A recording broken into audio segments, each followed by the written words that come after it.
here I am again today, this week. Again, I'm Nyla, and this is my YouTube channel. I am excited about today's video because I've been wanting to talk about this topic for the longest time. I want to tell people what I know about this topic, and I want to let people know the freedom that you can get if you quit social media. So for today's video, I have 4 reasons on why I personally quit social media and why you should also quit social media. Full background story, I had all the works. I had Facebook, Twitter, Snapchat, and Instagram. At first I deleted my Facebook, then it was Snapchat, then it was Twitter, and the last one, the one that was the hardest of them all, it was Instagram last. The first reasons why I decided to quit social media was that you start to compare yourself with people that you see on there. Either it could be your friends, your colleagues, your family members, celebrities. This new tendency that just came up in our society to want to show people how our life is like. And obviously, people tend to just post the highlights of their lives, the positives of their lives. And this can become very detrimental to your mental health if you are in a state where you are not happy with yourself, where you are just content. You go on social media, you start to scroll on Instagram, and then all of a sudden you see your friends traveling, you see your friends getting married, settling down, having kids, having the careers of their dreams, of their lives, and you start to compare yourself to those people, and you start to ask yourself, what am I doing wrong? Am I unworthy of what they have? Why don't I have this? Why is my life like this and theirs is like this? It's a ball that you can't stop rolling in your head, and that's how it started with me. I started to compare myself to everybody that I saw, and me personally, I want to travel, and I was seeing all these people, celebrities especially, traveling all over the world, and I was getting sad with myself because I'm like, why am I not traveling? You know, I want that too for myself. But the thing is, and the thing that I want to specify is that all of those things are not real. What I mean by that is that people just highlight the positives of their lives. Yes, you might see people traveling all over the world, your colleagues traveling all over the world, but you never know. Maybe they don't have money to travel. They're traveling because they had problems with their family. You never know. You see your friend post that cute picture with her boyfriend or his girlfriend, and you start to compare yourself, like, well, why can't I have that type of relationship? You know, they look so perfect, they look so happy all the time.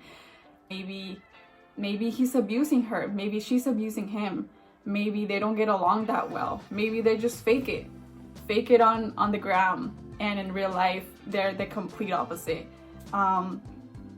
We start to speculate and we start to assume the best of that situation that we see on social media. This comes to my next topic, that social media is not real. And what I mean by that is that, like I said before, people tend to highlight the positives of their lives. They want you to believe or see this narrative of their life that it's always happy, that it's always this, that they're always traveling, that nothing goes wrong in their life, and that's not true. Nobody's lives is that exciting. Nobody's lives is that happy. And I'm not saying this to be pessimistic or that I'm hating. It's not that. It's just the reality of life. Everybody's lives is mundane, right? We go through these phases where we have our happy moments, but most of the time our lives are boring, and that's okay. And I don't know, maybe in my head personally, when I had my social media, I was just thinking like, wow, like is my life really that boring compared to this person's that I see on social media? What am I doing wrong, you know? And it didn't click for me that this was all fake, that I was comparing myself to people that had the same life as I did. They just they just put it on a picture and posted it on Instagram or Facebook. Going to my next point, social media can be addicting, and you can spend so much time, so much of your precious time on these applications, just scrolling, keeping up with information that are not valuable to you, seeing memes, trash information, keeping up with celebrities that you don't even know who they are, or you don't really care, but here you are reading that they broke up, this celebrity broke up, this celebrity couple broke up, this celebrity couple is having a baby, and all of that information is just trash to you. Anyway, you can spend so much time scrolling through these applications, and you hop on one and then go to the other. You leave Instagram and then you go to Facebook or TikTok. All of these applications are keeping you glued to your phone. They're trying to get your attention to not do anything else other than be in those applications. It's kind of sad to see that we spend so much time glued to our phones when we could be doing something more productive. We could be working on that hobby that we always wanted to work on. We could be reading, we could be working out, we could be working on this project that you've always wanted to work on, but now you're not because you spent an hour, 2 hours on Instagram, on TikTok, on Facebook. And it's kind of sad. And the thing is, these applications are meant to be addicting, and it's crazy to know that a lot of people don't know that. They time traveled, right? You start to open TikTok, you start to open Instagram, and next thing you know, you spend 3 hours and you don't even know what the hell you did. But the reality is that these applications are meant to be addicting. These applications are meant for you to have all these dopamine releases all the time, and next thing you know, you're addicted to them. And it's kind of hard to not be glued to them. And the last but not least is FOMO, the fear of missing out. And this was one of the reasons why it took me a long time to delete Instagram. And it's because you are afraid to miss out on what your friends are doing, what's happening around the world. You're afraid to miss out on those funny memes, right?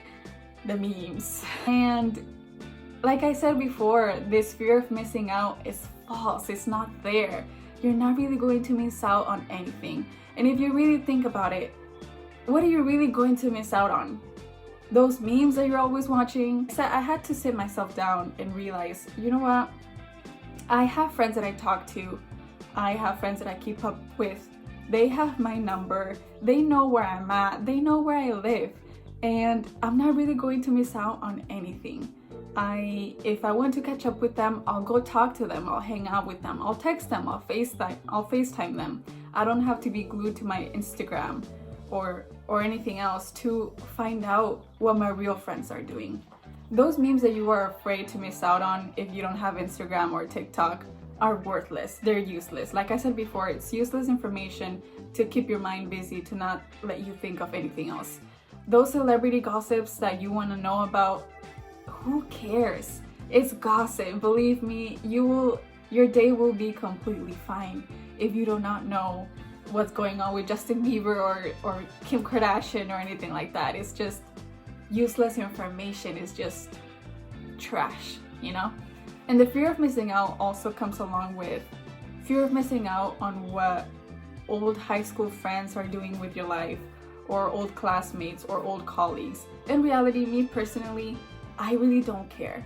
Like, I haven't talked to these people in the longest time. They probably don't even care what I do. Why would I care what they do? You know, the people that I truly care about, I talk to, and I know what's going on with them. I know what's going on in their daily life because they're my friends. Those people that you don't really talk to, that you haven't seen in 5 years, but you keep up with. You think that you keep up with them because you see them posting on Instagram and on Facebook. But like I said before, they only highlight the positives of their lives, and it's a false narrative, as I said. You don't have to keep up with those people.